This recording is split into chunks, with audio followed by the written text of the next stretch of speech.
Let's talk about what it means to be a writer.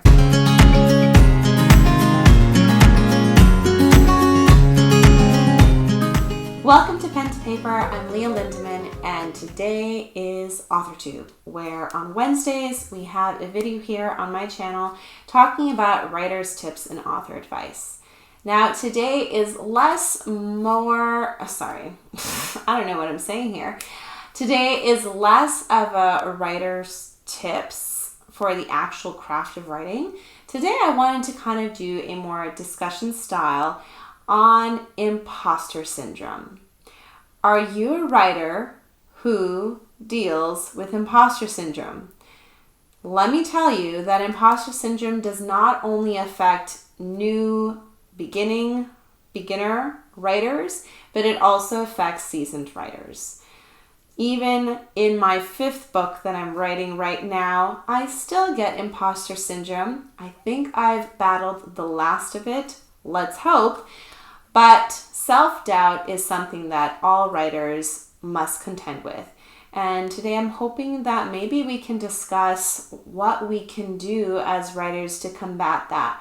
Because when we say the word writer, we have this idea of what a writer is or a writer should be.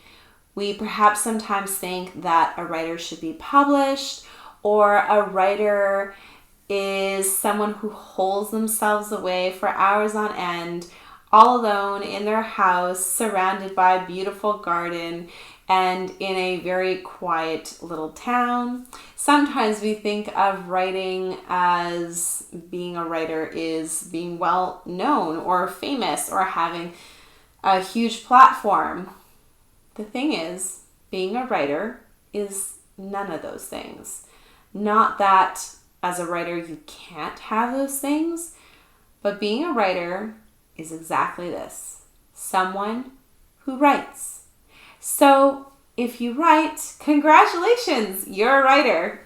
That was easy, right?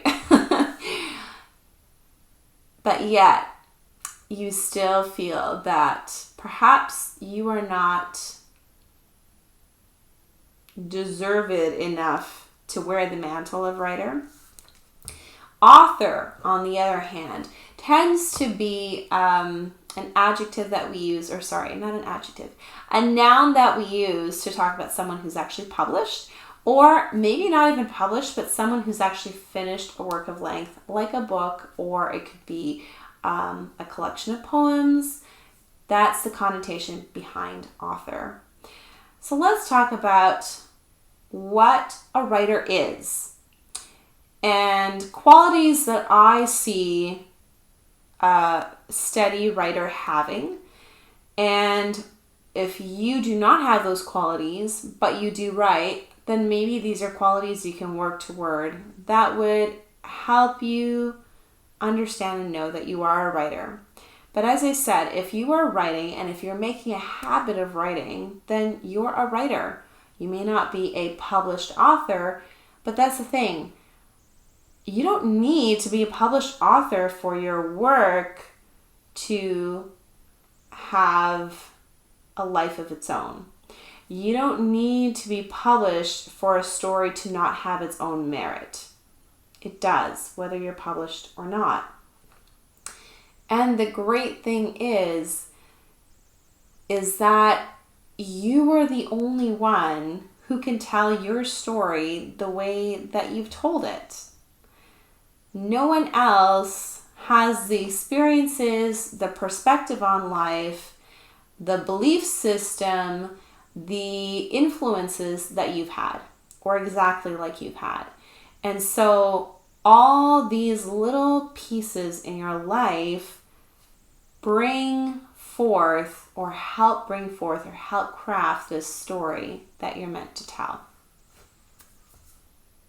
You are a writer if you write. You don't need to be published, and only you can tell your story. Now, another thing that I think, or I believe writers are, again with telling your story, is being brave enough to tell your story. If you write it down on paper and you're taking those thoughts, sometimes very scary thoughts that are in your mind, and you put them down on paper, you are putting them in a medium where other people can read those thoughts and see into that mind of yours. So you're brave in that way to do that. Another thing that I think of being a writer entails is having a curiosity for life, for people, for situations. And that kind of comes across with how you shape your characters, your plotting, and many times as a writer, you're going to research topics that you don't know much about to make those come to life in your book or your story. It could be a short story. You're constantly wanting to push the boundaries to know and to understand how you're feeling and what you're thinking correlates to reality and how that affects your readers. So that, I think, is another integral piece of being a writer. And one other thing is that you are not alone in feeling imposter syndrome. I read that Maya Angelou, who wrote 11 books, with every single book she wrote, had this feeling of self-doubt and had this feeling that she was an imposter, that people would find out that she's not really an author, a writer. And yet that's not true. People looking at her work would see, wow, she's written all those books. Of course she's a writer. Of course she's an author. And that's exactly how maybe you're feeling right now, or maybe you have felt in the past. I have definitely felt that in the past. It's definitely a lot more prevalent when you're first starting out because you really have no clue what you're doing. But the more that you practice, the more that you write, the better you hone your craft. And the more that you write with intention, while adding to what you know, learning and knowledge that you're gaining either from writing courses or even videos that I put out once a week, or other author tubers who give their advice and tips, learning all that on top of actually practicing that with the work that you are creating, that you're writing, brings you to a place where you can solidly say, I'm a writer because I'm actually writing, and I'm writing with intention, and I'm writing to become a better writer. When you first start out as a writer, you're probably pretty sucky. You may have some raw talent that, kind of helped spur you on that decision to become a writer. But most probably, you have a lot to learn. I did. I'm sure many other writers can say the same thing. And I think I'm going to say for my last characterization of an author is being teachable. That you're constantly willing to learn more about your craft, learn from other authors around you, and learn more about yourself through the stories you tell. And if you're in that headspace where you realize that you don't know everything, you are not the best at your craft, and you will probably learn about the craft until the day you die, if that's what you want to do, to be a writer until the day you die, then that, I would probably say, is one of the greatest aspects of being a writer.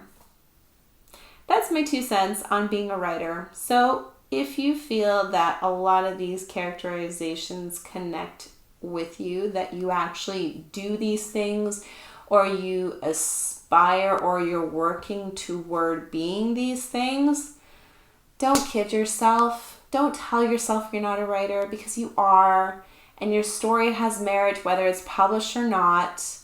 Now, I'm not going to say this for editing.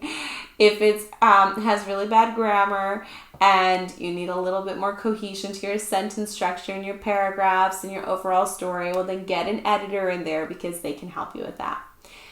But when you put words down on paper and you are brave enough to tell your story and you are teachable and always willing to learn, and you know that you have a story to tell, then that makes you a writer. I hope that this discussion has been encouraging to you, and tell me down in the comments below what helps you get over imposter syndrome. If there's one I missed, I would love to hear from you and see what has helped you. Maybe it's going to help me in the future.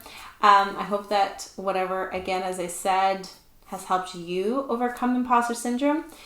And just know that you're not an imposter. You're a real soul with words to share, and keep writing it down, and not get discouraged and not doubt yourself for the work that you are accomplishing and the work that you are creating and maybe perhaps putting out there for others to read. So have an amazing rest of the week until I see you on Friday with my booktube video.